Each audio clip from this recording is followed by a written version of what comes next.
Hello student, in previous lecture we have studied about the 12th standard chapter that is the halogen derivative of alkane and arenes. ये हमने पढ़ा है. आज हम atomic structure का valency ये topic पढ़ने वाले हैं. तो before learning the valency we know about the atomic structure of atom, ये भी आपको मालूम होना जरूरी है. इसीलिए शॉर्टली मैं एटॉमिक स्ट्रक्चर कैसा डिस्कवर हुआ, एटॉमिक स्ट्रक्चर की थ्योरी कैसे, ये आपको एक्सप्लेन करने वाली हो और उसके बाद वैलेंसी ये टॉपिक हम देखने वाले हैं. तो देखिए चलते हैं एटॉमिक स्ट्रक्चर कैसा, एटॉमिक की डिस्कवरी कैसे हो गई. तो firstly what is matter, matter क्या है ये आपको मालूम होना जरूरी है. तो इसीलिए matter, everything in the world is called as the matter. मतलब कहा भी जाए हमें तो वहां पे क्या है, मैटर प्रेजेंट ही है. अगर हमने पेपर लिया तो उसमें भी सम एटम्स और पार्टिकल रहते हैं. They are also as a matter. किसका तो मैटर है. We are consider the table अगर हमने कंसिडर किया तो उसमें वुड के सब पार्टिकल है, it is also called as matter. अगर हमने प्लास्टिक की चेयर कंसिडर की तो उसमें भी क्या है, it is also matter. Universe के जितने भी सारे, everything and is in the universe is called as the matter. इसे हम मैटर कहते हैं. And matter consist of some atoms. Atom matter में क्या होते हैं, एटम्स रहते हैं. जैसे कि हमने टेबल कंसिडर किया, it is also called as matter. तो वुड में, टेबल में क्या है, वुड के सम स्मॉल पार्टिकल है, तो जिसे हम क्या कहते हैं, एटम कहते हैं. अगर हमने प्लास्टिक की कोई टॉयज कंसिडर किया तो उसमें it is also made up from plastic. ये भी क्या है, मैटर है. And it contain the some plastic atom. उसमें भी क्या है, सम प्लास्टिक के एटम प्रेजेंट है. तो इसीलिए आपको एटॉम का स्ट्रक्चर कैसा होता है ये आपको मालूम होना, it is a very necessary. अगर आपको एटम का एटॉमिक स्ट्रक्चर पता नहीं है तो we can't find the valency of that particular element. And we find out the valency, there is we can known the, आपको जब एटॉमिक नंबर और उस एटम का स्ट्रक्चर पता हो तो we can easily find the valency of that particular element, और atom के हम वैलेंसी फाइंड कर सकते हैं. तो चलो देखते हैं हम एटॉमिक स्ट्रक्चर की थ्योरी कैसे डिस्कवर हुई. तो firstly there are 5 theories of atomic structure. सबसे पहले जब एटम का जिसने डिस्कवर किया था एटम को, उनका नाम है महर्षि कनाद. ये इंडियन फिलोसोफर थे, उन्होंने डिस्कवर किया था एटम को. उन्होंने क्या कहा था, the smallest particle of matter is called as atom. ये उन्होंने डेफिनेशन कही थी. और एटम को उन्होंने परमाणु कहा था. फर्स्टली एटम को क्या नाम दिया था उन्होंने, परमाणु. उसके बाद जो थ्योरी आई, डाल्टन थ्योरी. तो Dalton, it is also name of scientist. Dalton ने उसके बारे में आगे स्टडी किया, एटम के बारे में. और डाल्टन ने क्या नेम दिया परमाणु को, एटम. और तभी से हम इसे क्या कहते हैं, एटम ही कहते हैं. तो atom, it is also smallest particle of atom, smallest particle of matter is called as atom. इन्होंने यही डेफिनेशन दी थी. बट अकॉर्डिंग टू डाल्टन, जो स्ट्रक्चर रहता है एटम का, उन्होंने कैसे दिया था, अगर हमने मैटर का कोई भी चीज कंसीडर की तो उसमें क्या रहते हैं, सम एटम्स आर प्रेजेंट. ये मैटर की कौन सी भी चीज है, और यहाँ पे क्या है, स्मॉल एटम्स प्रेजेंट रहते थे. ऐसा स्ट्रक्चर उन्होंने बताया.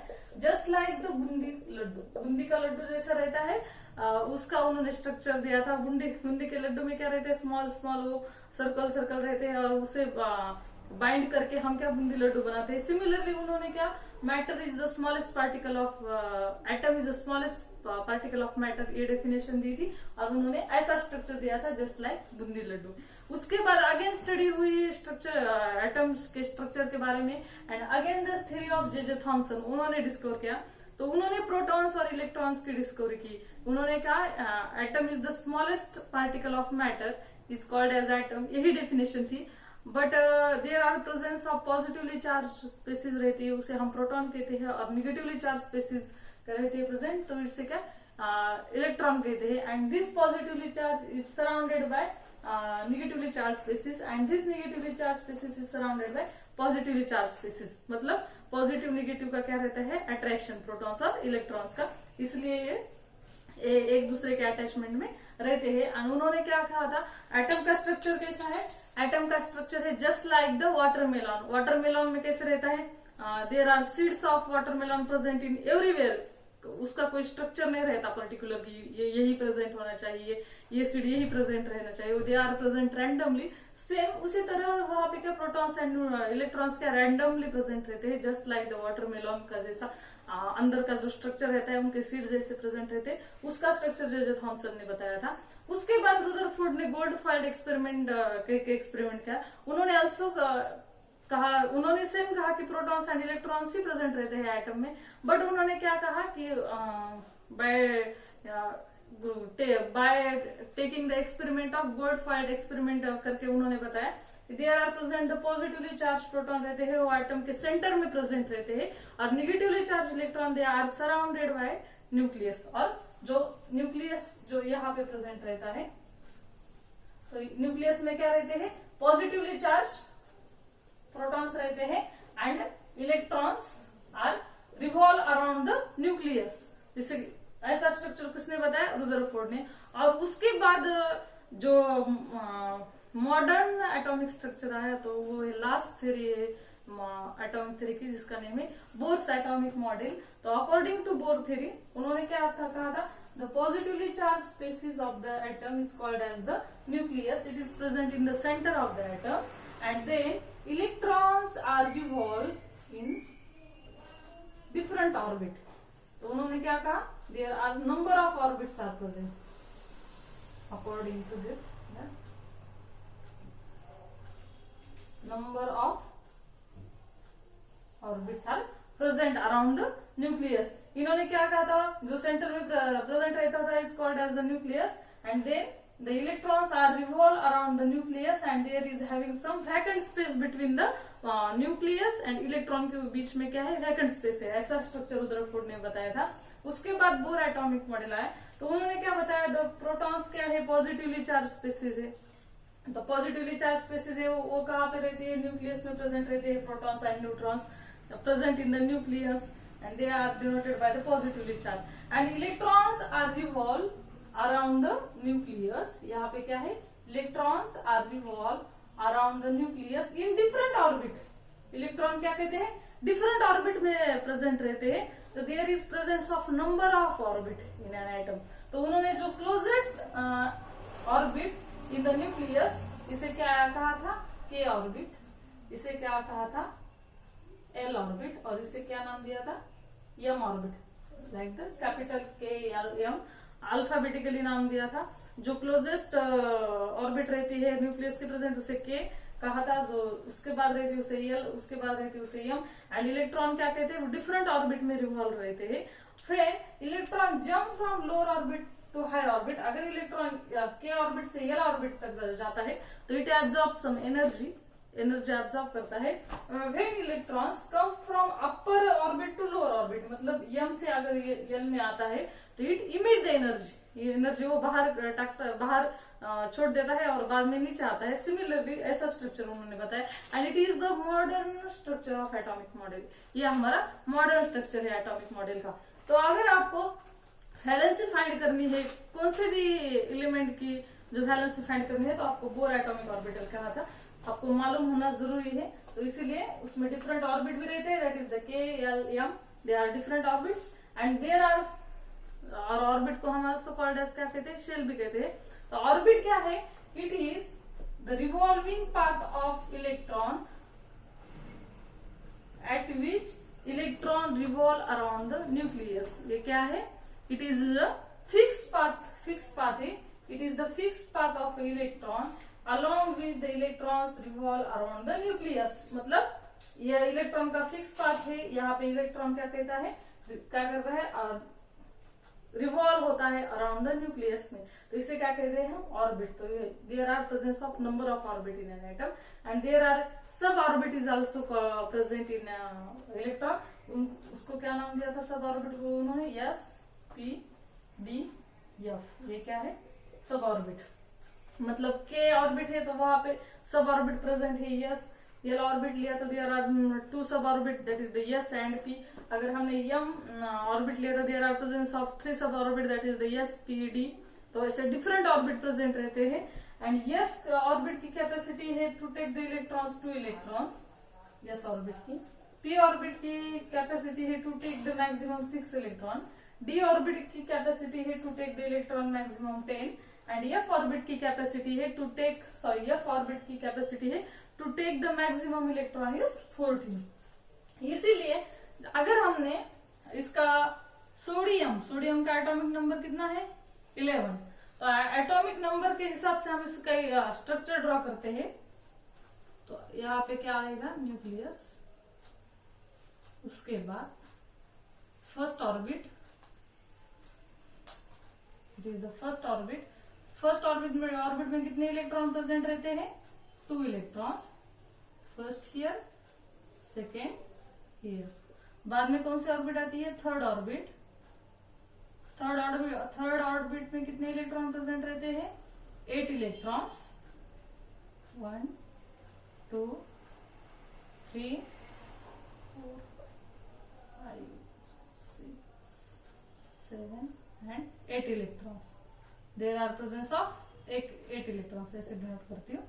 There are presence of 8 electrons. तो इसका कितने इलेक्ट्रॉन डिवाइड हुए अभी तक, यहाँ पे 8 यहाँ पे 2, कितने हुए 10। और लास्ट ऑर्बिट है वहां पे क्या रहता है 1 इलेक्ट्रॉन। जो आउटर मोस्ट ऑर्बिट रहती है कौन से भी एटम की, तो उसे हम क्या कहते हैं वैलेंस ऑर्बिट भी कहते हैं। Because when we giving the some energy to sodium atom, it loss of that electron and their valency become 1 हो जाती है। तो आपको इतना सब आपको मालूम होना जरूरी है अगर आपको वैलेंसी फाइंड करनी है। तो both atomic model and S P D F सब ऑर्बिट्स एंड उनकी capacity, intake capacity of electron. तो अभी हम वैलेंसी की डेफिनेशन देखते हैं और सोडियम की वैलेंसी फाइंड करते हैं, ठीक है।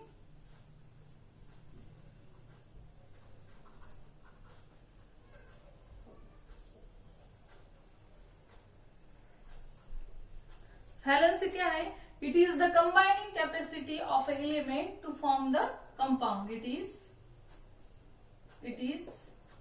The combining capacity of an element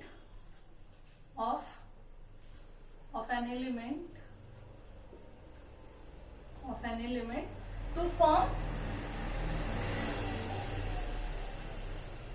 compound। ये क्या है valency, it is the combining capacity of element to form a compound. Compound form करने के लिए कौन से एलिमेंट की कितनी कैपेसिटी है ये हम फाइंड करते हैं। We finding the combining capacity, that is the valency of that particular element की क्या है वैलेंसी है। तो फर्स्टली द नोबल गैस, जितने भी सारे helium, neon, argon, krypton, xenon, ये क्या है helium, neon, argon, krypton, xenon and radon, they all are noble gas. Noble gas की वैलेंसी कितनी है 0 वैलेंसी है। व्हाई इट इज इसकी वैलेंसी 0 क्यों है, because they complete their octet. उनका ऑक्टेट क्या है कंप्लीट है। क्यों इसका ऑक्टेट कंप्लीट है, ऑक्टेट मीन्स क्या है 8 इलेक्ट्रॉन उसके पास है, इसीलिए ये ऑक्टेट है।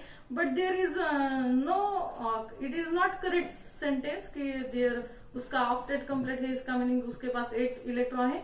बिकॉज हीलियम का एटॉमिक नंबर 2 है, इसके पास तो सिर्फ 2 ही इलेक्ट्रॉन है, फिर भी इसका ऑक्टेट कैसे पूरा है ये हम देखते हैं। नियोन के पास कितने इलेक्ट्रॉन है 10 इलेक्ट्रॉन है, फिर भी ये क्यों मतलब उसका मतलब क्यों ये ऑक्टेट कैसे कंप्लीट होता है। उसके पास तो 2 and 8 इलेक्ट्रॉन है।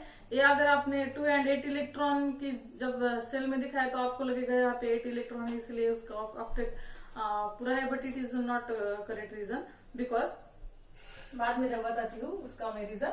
और इसका आर्गॉन का क्या है 18 इलेक्ट्रॉन है इसके पास, इसका एटॉमिक नंबर कितना है 18। But they are noble gases क्या है, they can't react with any other element के साथ, वो रिएक्शन नहीं दिखाते, वो क्या रहते हैं सिंगल ही रहना उनको पसंद है। दे आर अनरिएक्टिव स्पीसीज, इसीलिए हम इसे क्या कहते हैं नोबल गैस। तो यहाँ पे देखिए हीलियम का कितने है एटॉमिक नंबर 2 है।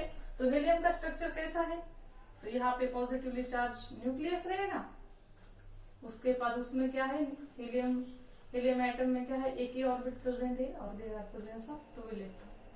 तो मैं ये कौन सी शेल है के, according to Bohr atomic theory it is the K orbit. और उसमें जो प्रेजेंट जो सबसेल है वो कौन सी है, यस, ओनली वन सबसेल है, यस। और यस की इनटेक कैपेसिटी ऑफ इलेक्ट्रॉन कितनी है, 2 इलेक्ट्रॉन की है। अगर हमने यस इलेक्ट्रॉन ऑर्बिट ड्रॉ किया तो उसके पास क्या है, 2 इलेक्ट्रॉन, तो उसका ऑलरेडी जो maximum capacity of yes orbit की कितनी है, 2 इलेक्ट्रॉन, तो उसकी जो ऑर्बिट है ऑलरेडी क्या है, फुलफिल है, उसकी जो कैपेसिटी है फुलफिल है, इसलिए वो किसी के साथ रिएक्ट भी नहीं होता, वो अकेले रहना पसंद करता है, और दे आर फ्री गैस और नोबल गैस, इसीलिए हम कहते हैं। But similarly we consider the another example that is the hydrogen. ये हमने हीलियम का देखा, ये क्या है, हीलियम का स्ट्रक्चर। बाद में हम देखते हैं हाइड्रोजन का स्ट्रक्चर, सेकेंडली देखते हैं हाइड्रोजन का, that is the structure of hydrogen. Hydrogen का एटॉमिक नंबर क्या है, 1। तो यहाँ पे क्या रहेगा, पॉजिटिवली चार्ज स्पेसिस प्रेजेंट, उसके पास वहां पे भी क्या है, 1 ऑर्बिट है, और यहाँ पे क्या, 1 एटॉमिक नंबर होने की वजह से यहाँ पे क्या है, सिर्फ एक ही इलेक्ट्रॉन रिवॉल्व हो रहा है। But there are presence of sub orbit, ये भी क्या है, उसका ऑर्बिट का नेम क्या है, के ऑर्बिट है। इन के ऑर्बिट देयर आर यस, ये क्या है, एक सब ऑर्बिट प्रेजेंट है, तो यस ऑर्बिट में क्या प्रेजेंट रहेगा, 1, यस 1। ये क्या है, फर्स्ट ऑर्बिट है, इसलिए वी डिनोट हियर फर्स्ट। ये यस सब ऑर्बिट है, so we are write here S, and उसका यहाँ पे इलेक्ट्रॉन कितने हैं, वो एक ही प्रेजेंट है, इसलिए वी आर राइट हियर 1। तो यहाँ पे क्या है, इसका ऑर्बिट में सिर्फ एक ही इलेक्ट्रॉन है।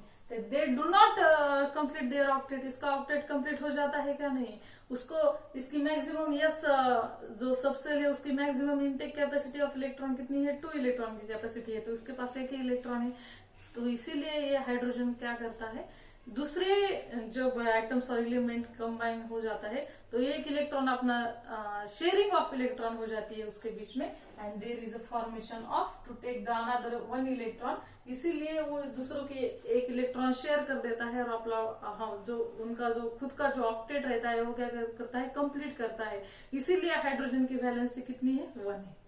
हाइड्रोजन की वैलेंसी कितनी है, 1। वैलेंसी ऑफ हाइड्रोजन कितनी है, 1 है। तो we are finding the structure. अब नेक्स्ट कंपाउंड का एक एग्जांपल लेते हैं हम। It is the combining capacity of element to form the compound is called as the valency. तो हम एक कंपाउंड कंसिडर करते हैं, एग्जांपल लेते हैं H2। तो H2O क्या है, it is also 1 compound. Water क्या है, कंपाउंड है। तो वो कैसे फॉर्म होता है, उसका स्ट्रक्चर कैसा रहता है H2O का, हाइड्रोजन बीच में रहता है और यहाँ पे एक हाइड्रोजन रहता है, ये रहा उनका स्ट्रक्चर। तो 1 bond that means the 2 electron, single bond means there are presence of 2 electron. ये रहा ऑक्सीजन का बॉन्ड से इलेक्ट्रॉन, ये रहा ऑक्सीजन का इलेक्ट्रॉन, और वी डिनोट द 1 हाइड्रोजन का इलेक्ट्रॉन। तो बॉन्ड कैसे बनता है, कौन से भी एलिमेंट में जब कोवैलेंट बॉन्ड बनता है तो there is a sharing of electron की क्या होती है, उसमें शेयरिंग होती है। तो फिर कैसा रहती है शेयरिंग, तो अगर हमारे फ्रेंड ने और हमने एक प्लान बनाया कि और हम दोनों को क्या करना है, एक प्रोजेक्ट बनाना है हमको, फ्रेंड को और हमें दोनों को मिलके, तो फिर उसमें जो भी हमको जो पूरा खर्चा आता है तो वो कैसे करते हैं, हम शेयरिंग से करते हैं। आधा तू कर, आधा मैं कर लेता हूँ, और हमारा दोनों का प्रोजेक्ट क्या हो जाएगा, कंप्लीट हो जाएगा। इसी तरह जब वाटर मॉलिक्यूल, वाटर कंपाउंड बनता है तो क्या कहता है, ऑक्सीजन क्या कहता है, मेरे पास 2 इलेक्ट्रॉन्स है, मेरी वैलेंसी 2 है, मुझे 2 वैलेंसी की नीड है। तो ये हाइड्रोजन भी क्या कहता है कि मुझे भी 1 इलेक्ट्रॉन की जरूरत है, तो मैं क्या कर देता हूँ, 2 हाइड्रोजन आइटम अटैच करके मेरे 2 देता हूँ और तेरे 2 लेता हूँ, और शेयरिंग ऑफ इलेक्ट्रॉन हो जाती है और वो कंपाउंड बनता है। जैसे कि हमारा 2 फ्रेंड्स का क्या प्रोजेक्ट बनता है, सिमिलरली उसका जो कंपाउंड बनता है। तो ठीक उसी तरह इसकी वैलेंसी कितनी आती है, 2। तो देखते हैं हम H2O कैसे बनता है और उसकी वैलेंसी कैसे फाइंड करते हैं। तो हाइड्रोजन का तो स्ट्रक्चर हमने अभी देखा, अब बाद में देखते हैं ऑक्सीजन। ऑक्सीजन का एटॉमिक नंबर कितना है, 8। एटॉमिक नंबर कितना है, 8। तो उसका जो इलेक्ट्रॉन है फर्स्ट यहाँ पे क्या रहेगा, स्ट्रक्चर ड्रॉ करती हूँ, न्यूक्लियस। उसके बाद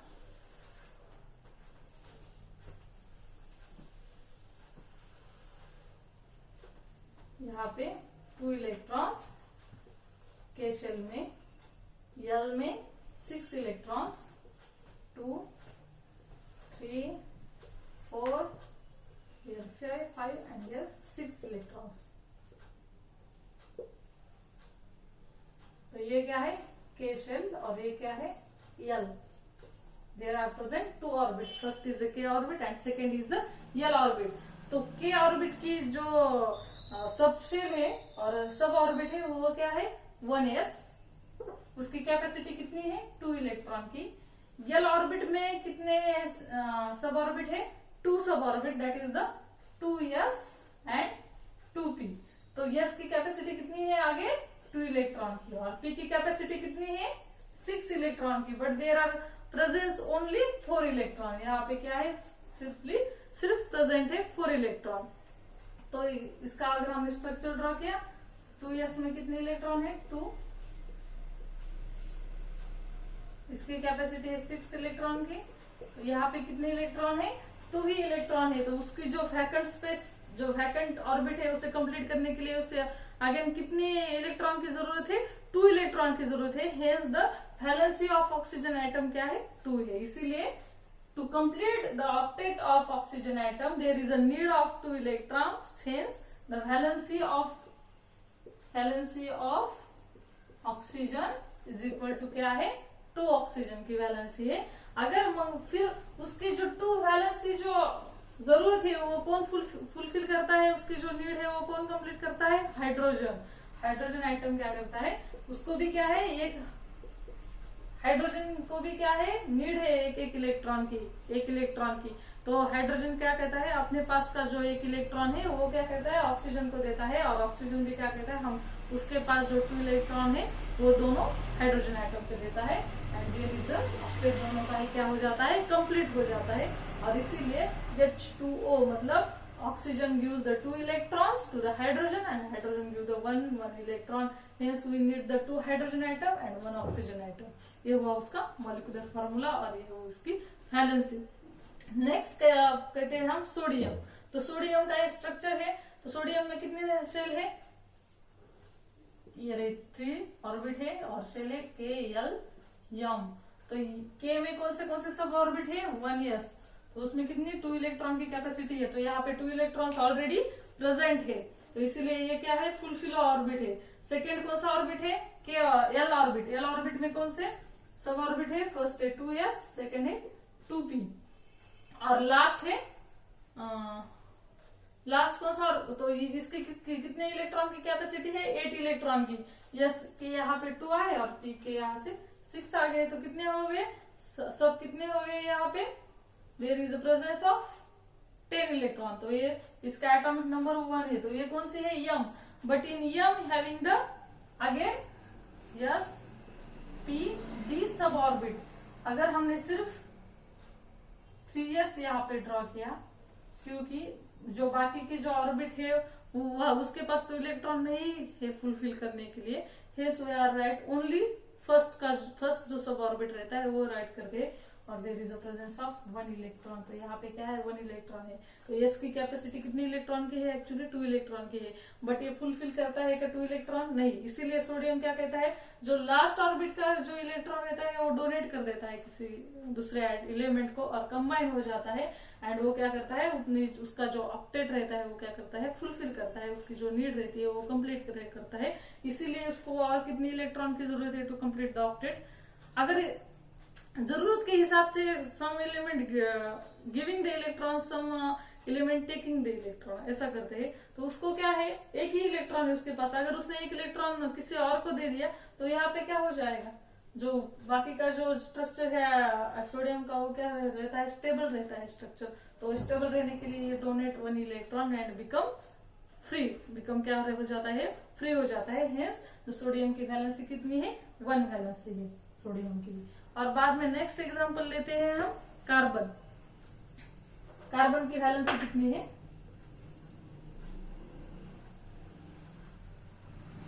कार्बन का एटॉमिक नंबर कितना है 6। कार्बन का एटॉमिक नंबर है 6। तो कार्बन का एटॉमिक स्ट्रक्चर कैसा होना चाहिए, फर्स्ट क्या रहता है न्यूक्लियस प्रेजेंट रहता है, उसके बाद जो k ऑर्बिट है वो k ऑर्बिट और उसके बाद एल ऑर्बिट,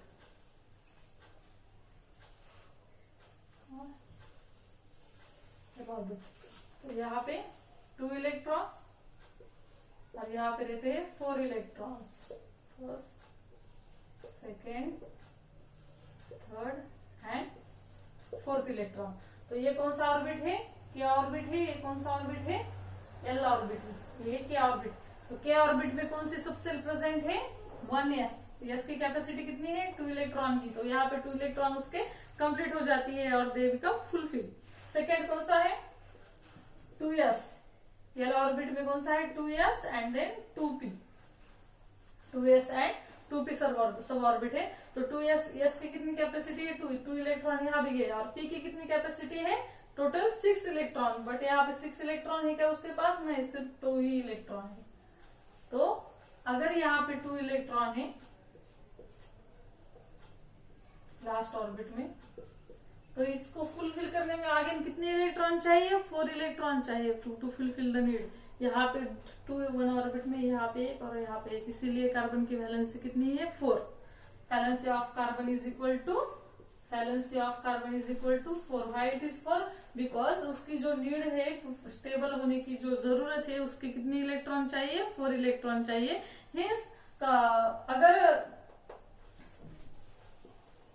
ऑक्सीजन के साथ उसकी रिएक्शन हो जाती है तो इट फॉर्म द CO2। मतलब ऑक्सीजन की वैलेंसी कितनी है? 2 और कार्बन की वैलेंसी है 4। Why it is 4? Because to complete their octet it needs the 4 electron. इसकी किसकी जरूरत है? इसको 4 इलेक्ट्रॉन की जरूरत है, इसीलिए इसकी वैलेंसी क्या है? 4। तो इसीलिए क्या रहते हैं? CO2। मतलब CO2 का स्ट्रक्चर कैसा रहता है? ऐसा स्ट्रक्चर रहता है। तो यहाँ पे क्या होता है? 2 electrons and 4 electrons, 2 electrons of oxygen atom and 4 electrons of carbon atom combined together and there is a formation of CO2, that is the carbon dioxide form होता है। बाद में हम neon it is the noble gas, और उसकी valency ये क्या है? अनरिएक्टिव स्पीसीज है। Why it is unreactive species? तो उसके सब ऑर्बिट क्या है? फुलफिल है उसके सब ऑर्बिट। तो taking the example of that, ये क्या है? प्रेजेंट न्यूक्लियस प्रेजेंट है। उसके बाद के ऑर्बिट, उसके बाद आता है एल ऑर्बिट, इसका स्ट्रक्चर। तो के ऑर्बिट की कैपेसिटी कितनी है? Intake electrons, that is the 2 electrons. L orbit भी कितनी है? 8 इलेक्ट्रॉन्स। उसमें एल ऑर्बिट में कौन से सब ऑर्बिट रहते हैं? 2s and 2p। इसलिए उसकी वैलेंसी क्या है? 0 है। कितने? 1 2 3 4 5 6 7 एंड 8। यहाँ पे जितने इलेक्ट्रॉन है वो कितने हैं? 8। तो ये कौन सी ऑर्बिट है हमारी? ये रही के ऑर्बिट, ये रही एल ऑर्बिट। तो के ऑर्बिट में कौन सी सब ऑर्बिट प्रेजेंट रहती है? That is the 1s। और इन एल ऑर्बिट में 2s 2p सब ऑर्बिट। ये इसकी कैपेसिटी कितनी है? 2 इलेक्ट्रॉन की। 2 इलेक्ट्रॉन की। इसकी कितनी है? 6 इलेक्ट्रॉन की। तो यहाँ पे कितने इलेक्ट्रॉन है? 10। तो इसमें क्या है? 10। तो उसके सब ऑर्बिट क्या है? फुलफिल है। ये ऑर्बिट की इलेक्ट्रॉन की कैपेसिटी कितनी है? 6 इलेक्ट्रॉन। मतलब वो ऐसे प्रेजेंट रहते हैं, यहाँ पे भी, यहाँ पे। तो सबकी क्या है? नीड जो रहती है, सब ऑर्बिट क्या है? फुलफिल है। तो इसे किसी को इलेक्ट्रॉन देने की और किसी से इलेक्ट्रॉन लेने की और शेयरिंग ऑफ इलेक्ट्रॉन की नीड है ही नहीं। इसीलिए ये क्या है? नोबल गैस है। किसी के साथ रिएक्शन करता भी नहीं और रिएक्ट होता भी नहीं इजीली। इसलिए इसकी वैलेंसी क्या है? 0 है इसकी वैलेंसी। और रिवेटिंग न्यूऑन की वैलेंसी कितनी है?